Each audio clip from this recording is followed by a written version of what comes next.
Olá, estamos aqui para estudarmos a lição desta semana, A Caminho de Samaria.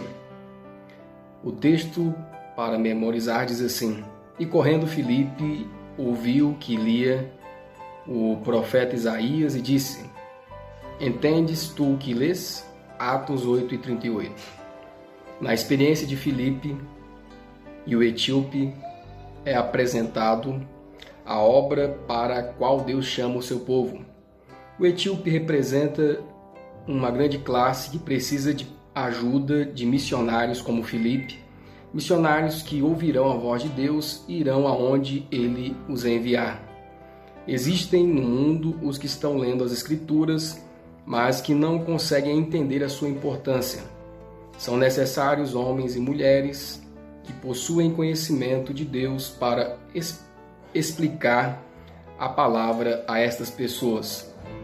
Então, queridos amigos, nós temos aqui o panorama inicial da lição, um contexto em que a igreja primitiva, mesmo sofrendo perseguições, continuava o seu trabalho missionário, continuava a pregar, a evangelizar, a discipular as pessoas, Era uma igreja missionária, Uma igreja ativa, uma igreja firme ali nos princípios de pregar o evangelho do Senhor, Nós encontramos aqui, então, o chamado de Deus para o seu povo, que é pregar o evangelho às pessoas. Muitas pessoas estão por aí no mundo sedentas da verdade, e temos aqui o exemplo de Filipe e do etíope, que estava lendo a Bíblia, e Filipe chegou ali e o ajudou a entender a palavra de Deus.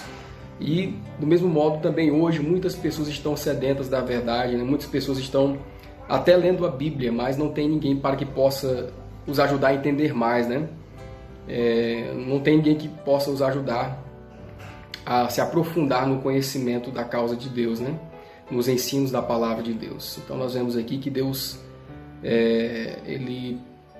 a causa de Deus precisa de homens e mulheres que estejam dispostos, que se disponham a aceitar esse chamado de ensinar a palavra de Deus, Não um ensinamento superficial, mas um ensinamento mais a fundo da palavra do Senhor, Pessoas que tenham esse desejo, de se colocar nas mãos de Deus para fazer essa mensagem da palavra do Senhor, se espalhar. E Deus precisa de homens e mulheres assim que estejam dispostos a aceitar esse convite, Será que nós estamos dispostos a aceitar o convite de ensinar a verdade e de uma forma mais profunda às outras pessoas que estão à nossa volta?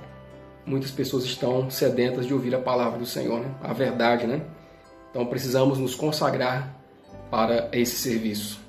O primeiro tópico nos diz assim: zelo cego.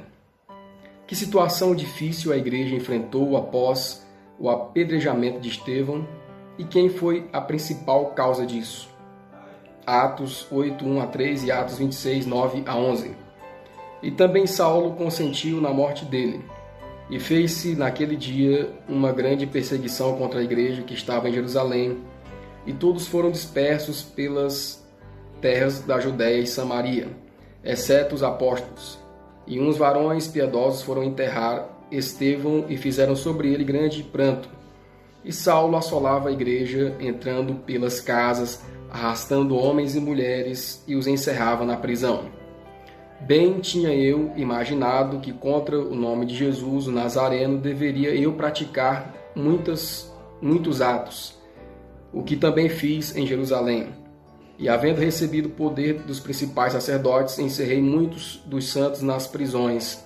E quando os matavam, eu dava o meu voto contra eles. E castigando-os muitas vezes por todas as sinagogas, os obriguei a blasfemar. E enfurecido demasiadamente contra eles, até nas cidades estranhas os persegui. Então nós vemos aqui, estimados irmãos, que temos aqui o exemplo, um exemplo de um zelo cego, um exemplo de um zelo que não agrada a Deus, que demonstra falta de sabedoria, falta de direcionamento pelo Espírito Santo. E nós vemos aqui que após o apedrejamento de Estevão, a igreja primitiva sofreu grande perseguição.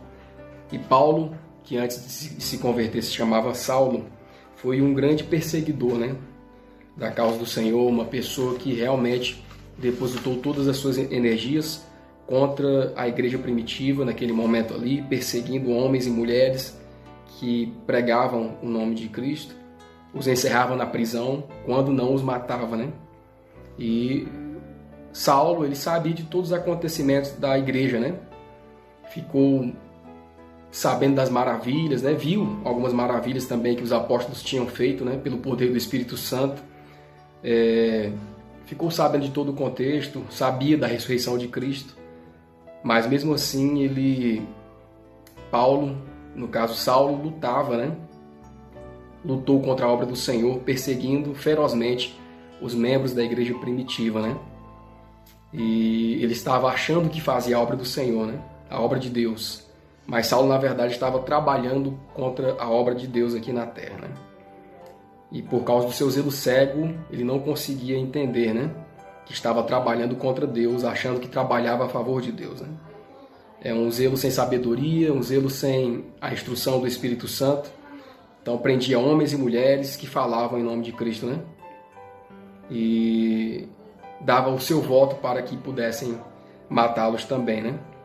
Então nós vemos aqui esse contexto e podemos nos perguntar também, né? Será que nós estamos trabalhando a favor da obra de Cristo, da obra de Deus, ou contra a obra de Deus? Será que o nosso zelo é cego? Precisamos também meditar nisso. Vendo aqui o exemplo de Paulo, precisamos ver qual tem sido a nossa posição também diante aqui da obra do Senhor no momento em que nós estamos vivendo. Na cena do julgamento e morte de Estevão, Saulo parecia tomado por um zelo frenético.